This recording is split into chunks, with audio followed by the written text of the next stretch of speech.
வணக்கம்.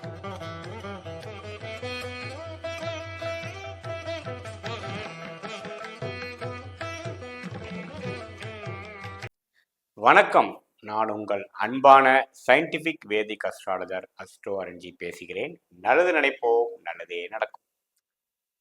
தொடர்ந்து நம்மளுடைய வீடியோஸ் பார்த்தீங்கன்னா சயின்டிபிக் வேதிக் அஸ்ட்ராலஜி முறையில் அறிவியல் சார்ந்த ஜோதிட கருத்துக்களை பார்த்து கொண்டிருக்கிறோம்.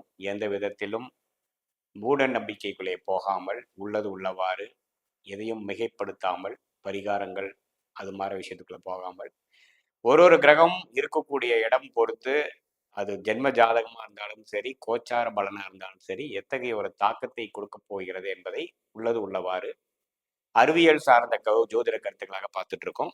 அந்த முறையில இந்த வீடியோல பாத்தீங்கன்னா மேஷ ராசிக்காரர்களுக்கு 2025-27, அதாவது 25 நடக்கக்கூடிய சனி பயிற்சியிலிருந்து அடுத்த ஒரு 2-2.5 வருடங்கள் எத்தகைய ஒரு காலகட்டமாக இருக்க போகிறது அப்படிங்கிறது நம்ம மேஷராசிக்காரர்களுக்கு வரப்போகிற சனி பயிற்சி, அதுக்கு அடுத்து வரக்கூடிய ராகு கேது பயிற்சி, குரு பயிற்சி, இதெல்லாம் சேர்ந்து கூட்டு கலவையாக 25 எப்படிப்பட்ட ஒரு வாழ்க்கை திருப்பங்களை நிறைந்த ஒரு அம்சங்களை கொடுக்கக்கூடிய அமைப்பு மேஷராசிக்காரர்களுக்கு உண்டு என்பதை நாம் இந்த வீடியோவில் கொஞ்சம் சற்று விரிவாக பார்க்க போகிறோம். அதுக்கு முன்னாடி நம்மளோட சேனலை ஃபர்ஸ்ட் டைம் வரவங்க மறக்காம சப்ஸ்கிரைப் பண்ணுங்க, ஃப்ரெண்ட்ஸ் அண்ட் ரிலேட்டிவ்ஸ்க்கு ஷேர் பண்ணுங்க. இப்போ பார்த்தீங்கன்னா சனி பயிற்சி மார்ச் இறுதியில் 2025, மார்ச் 29, 2025 பார்த்தீங்கன்னா சனி கும்பத்தில் கடந்த 2.5 வருடமாக இருந்த சனி மீனத்துக்கு, குருவின் வீடாகிய மீனத்துக்கு இடம்பெயர்கிறார். அதே போல ராகு கேது 1.5 வருடத்துக்கு ஒரு தடவை இடம்பெயரக்கூடிய ராகுவும் கேதுவும் ஏப்ரல் 2025 அப்போ மீனத்தில் இருக்கக்கூடிய ராகு கும்பத்துக்கும், அதே மாதிரி கன்னியில் இருக்கக்கூடிய கேது சிம்மத்துக்கும் இடம்பெயர்கிறார். இத்தகைய இடம்பெயர்ச்சி பார்த்தீங்கன்னா எத்தகையோட தாக்கத்தை கொடுக்க போகிறது, குறிப்பாக மேஷராசிக்காரர்களுக்கு எப்படி கொடுக்க போகிறது, இந்த ஆண்டு கிரகம் என்று சொல்லப்படுகிற ராகு கேது சனி குரு பார்த்தீங்கன்னா ஏப்ரல் கடைசி மே மாதம் 2025 குருவும் இடம்பெயர்கிறார். ஒரு ராசியிலேருந்து இன்னொரு ராசிக்கு பயிற்சி பெறுகிறது. அது எப்படி மேஷ ராசிக்கு ஆகுதுன்னு பார்த்தா 2ஆம் இடத்தில் இதுவரைக்கும் இருந்து கொண்டு இருக்கக்கூடிய குரு 3ஆம் இடத்துக்கு இடம்பெயர்ந்து 7ஆம் இடம், 9ஆம் இடம், 11ஆம் இடத்தை மேஷராசிக்கு குரு பார்ப்பது ஒரு நல்ல விஷயம். அதே சமயத்துல 12ஆம் இடத்தில் இதுவரைக்கும் இருந்த ராகு 11ஆம் இடம் என்று சொல்லப்படுகிற லாபஸ்தானத்துக்கு போவது ஒரு நல்ல விஷயம். 6ஆம் இடத்தில் கேது இருந்தவர் 5ஆம் இடத்துக்கு போகிறார், அது ஒரு நல்ல மாற்றத்தை கொடுக்கக்கூடிய அமைப்பு தான். 11ஆம் இடத்தில் இதுவரை 2.5 வருடமாக இருந்த சனி 12ஆம் இடம் என்று சொல்லப்படுகிற விரயஸ்தானம், அதாவது 7 நாட் சனியை துவக்க போகிறார் மேஷராசிக்காரர். இத்தகைய ஆண்டு கிரகத்தின் பயிற்சிகள் எப்படி ஒரு தாக்கத்தை மேஷராசிக்காரர்களுக்கு கொடுக்க போகிறதுன்னு பார்க்கும் பொழுது மெயினாக நம்ம முதல் பார்க்க வேண்டியது சனி. சனி வந்து இப்போ 11ஆம் இடத்துல இருக்கிறது ஒரு அளவுக்கு நல்ல ஒரு அம்சம்தான். பிரச்சனைகள் இல்லாத ஒரு ஓய்வான லாபத்தை அணிவிக்கக்கூடிய ஒரு நல்ல ஒரு கோல்டன் டைம் இருந்து, இப்போ 12ஆம் இடத்துக்கு போகும்பொழுது சில விரயங்கள், சுப முதலீடுகள், குடுக்கல் வாங்கல், வெளிநாடு வெளிமாநிலம் பிரயாணங்கள், கொஞ்சம் அடுத்த கட்ட நடவடிக்கை என்று சொல்லப்படுகிற வேலையில் இருக்கிறவங்களா இருந்தாலும் சரி, தொழில் பண்றவங்களா இருந்தாலும் சரி, மாணவர்களாக இருந்தாலும் சரி, இல்லத்தரசிகளாக இருந்தாலும் சரி, அடுத்த சில வாழ்க்கைக்கு தேவையான சில விஷயத்தை செய்யக்கூடிய ஒரு அம்சத்தை கொடுக்கக்கூடிய ஒரு பயிற்சி தான் சனி 12ஆம் இடத்துக்கு. ஸோ 7 நாட் சனின்னு ஒரு விஷயம் வந்து வராமையே போயிடுச்சுன்னா மனுஷன் வந்து டெவலப் ஆகாம அப்படியே வந்து அவரோட கம்ஃபர்ட் ஜோன்லயே குளிர் காஞ்சிட்டு போயிடுவார். ஸோ 7 நாட் சனி எப்போ ஸ்டார்ட் ஆகுதோ ஃபர்ஸ்ட் ஆஃப் ஆல் ஜாதகருக்கு வந்து சாட்டிஸ்ஃபேக்ஷன் இருக்காது. நம்ம இது வரைக்கும் இருந்தோமே, அதுலேருந்து சில முயற்சிகள் செய்யணும், மாறணும், இப்படியே இருந்தா எப்படிங்கிற மாதிரி சில மாற்றத்தை கொடுக்கக்கூடிய ஒரு அம்சம் தான் வந்து இந்த சனி பயிற்சி. ஸோ விரயங்கள் பண்ணும் பொழுது சில லாஸ் ஆஃப் இன்கம், சில விஷயத்தை நோக்கி சில இன்வெஸ்ட்மெண்ட் பண்ணுறது, ஒரு ரிஸ்க் எடுத்து சிலது செயல்படுறது, அது மாதிரி சில விஷயங்கள்லாம் செய்யக்கூடிய அம்சங்கள் வந்து படிப்படியாக ஏப்ரல் 2025 வரக்கூடிய அமைப்பு இருக்கு. அதே சமயத்தில் ராகு அதே மாதம் 11ஆம் இடத்துக்கு வருவது பார்த்தீங்கன்னா அது ஒரு நல்ல பயிற்சி. 11ஆம் இடத்துக்கு ராகு வருவது ஓரளவுக்கு லாபத்தை நோக்கி ஒரு விஷயத்தை பெற வேண்டும் என்பதற்காக சில முயற்சிகள் செய்வது அதெல்லாம் கொடுக்கக்கூடியது. குறிப்பா ராகு திசையே ஜாதகருக்கு நடக்குமாயின் ஒரு நல்ல முன்னேற்றத்தையும் நல்ல லாபத்தையும் நல்ல ப்ரோக்ரஸ் என்று சொல்லப்படுகிற வாழ்க்கையில மேம்படக்கூடிய விஷயங்களும் கண்டிப்பாக கொடுக்கும்.